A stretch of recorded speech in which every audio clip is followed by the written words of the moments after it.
देवेंद्र फडणवीस करू शकतील की नाही मला माहीत नाही, पण राज ठाकरे करतील ह्याची मला पूर्ण गॅरंटी आहे. कारण आता या वोटिंगमध्ये मतदानाच्यामध्ये दोन भाऊ एकत्र आलेत, तर ते आता आम्हाला अपेक्षा आहे, आपल्या पब्लिकला अपेक्षा आहे किंवा जनतेला अपेक्षा आहे की दोन भावांनी एकत्र येऊन जर महाराष्ट्राची जर एकत्र केली तर महाराष्ट्र कुठल्या कुठे जाईल. जे आता 2 नंबरवर आहे, 3 नंबरवर, तर महाराष्ट्र 1 नंबरवर जाईल. आणि देवेंद्र फडणवीसांचं ह्यांचं नाव घेण्यापेक्षा मराठी माणसाने आपल्या महाराष्ट्राचं नाव घ्यावं आणि पुढे व्हावं, एवढीच माझी अपेक्षा आहे. असं काय नाही, आपले मराठी माणसाच्या हातात जर दिलं तर त्याला एक चान्स द्यायला हरकत काय आहे? एकदा बघायला पाहिजे.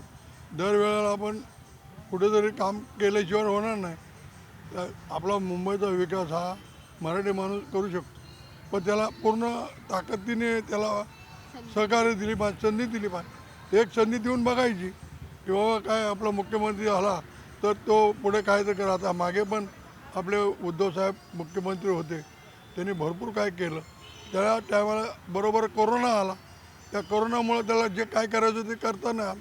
त्यामुळं माणसं घाबरली, त्या घाबरण्यामुळं बाहेर पडत नव्हते, काय नव्हते, त्यामुळं काहीच करता नाही आलं. नाहीतर त्या टायमाला आपल्या साहेबांनी जरा चांगली उचल घेतली असल्याने कामं पण चांगले केली आहेत. मुंबईचा विकास नुसता मराठी माणूस करेल असं नाही आहे. सगळे मिळून जर एकत्र आले तरच होईल. नुसता मराठी माणूस करून करून किती करणार, त्यालाही काही लिमिट असतं. त्यामुळे सगळ्या मुंबई ही सर्वांची आहे. सगळे जर एकत्र आले तर मुंबईचा विकास नक्की होईल. बघा, देवेंद्र फडणवीस आपले भारतातले नागरिक नाहीत का? ते भारतीय आहेत ना. आपण तर संविधान सेक्युलरिझम विसरत चाललो असं मला वाटायला लागलं. राजसाहेब जरी बोलले मराठी माणूस किती बाकीचे पण मतदार आहे, ख्रिश्चन मतदार आहे, हिंदू मतदार आहेतच, त्यावर मुसलमान मतदार आहेत. तेव्हा मराठी माणूस एक करूच नका, कुठलाही करा, पण आपल्या देशातलाच होईल ना. आणि जे मुख्यमंत्री सध्या विद्यमान मुख्यमंत्री आहेत ते जनतेच्या मनातील मुख्यमंत्री म्हणून ओळखला असतात. आणि तरुण आहे, त्यांना एक काहीतरी विजन आहे. आणि आणखी एक तुम्हाला सांगतो, देशात भाजप सरकार आहे, राज्यात पण भाजप सरकार आहे. आणि गतिमान विकास व्हायला पाहिजे, एकदम गतिमान. मेट्रोचं म्हणा सगळं आता त्यांच्या काळात झालं. पुणे म्हणून ते याचे आहे, नागपूरचे आहे, नाही भारतीय आहेत ना, बस झालं. तेच करू शकता. मराठी करूच नका. कोणीही चालेल, पण मुंबईकर असेल तरी आणखी उत्तम. नाही असं काही नाही. नागपूर आणि हे असं काही आहे, मराठी माणूस करू शकणारच.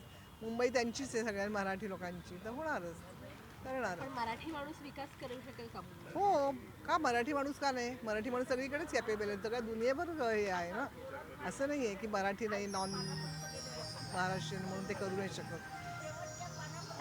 इतके वर्ष मराठी माणूसच करून राहिला ना, तर पुढे पण आमची इच्छा आहे की मराठी माणूस महाराष्ट्राला पुढे न्यावं. कारण आपण राज ठाकरे म्हणतात की देवेंद्र फडणवीस नागपूरचे आहेत म्हणून त्यांना मुंबईचा त्रास कळू शकणार नाही. हे खरं आहे का? नाही, असं काही नाही आहे. कारण शेवटी ते महाराष्ट्रामध्येच आहे नागपूर म्हणजे, तर ते समजू नाही शकत असं काही नाही. एवढं मोठं अनुभवी व्यक्ती आहे, तर त्यांना पण ते याचं म्हणजे मुंबईची पण त्यांना माहिती आहेतच. नाही, मला बोललं त्या हिशोबाने मी पण त्यांच्या मताला सहमत आहे. बस मराठी एवढं माणूस विकास करू शकेल मुंबईचा? करू शकेल ना. आता मुंबईत राहणं म्हणजे विकास सहजिक करणंच भाग आहे ना. सगळ्यात मत आहे याच्यावर. पण मराठी माणसाला तुम्ही कमी कसं लेखताय तसं? तुमच्या मध्ये आतापर्यंत मराठी माणूसच असं हे करतोय ना. त्यांचं म्हणणं आहे की ते नागपूरचे आहेत, त्यामुळे त्यांना मुंबईच्या नागपूर विकासाला समजू शकतात. हे बघा, हे राजकारण पण ॲक्च्युली नागपूर महाराष्ट्रात आहे. सर्व मराठीच आहात आपण. ते काय वेगळे आहेत काय? पक्ष त्यांचे वेगवेगळे जरी असले तरी पण मराठी माणसाला असं कमी लेखू नका. सर्व जे काय आतापर्यंत केलं आहे मराठी माणसानेच केलं आहे का नाही?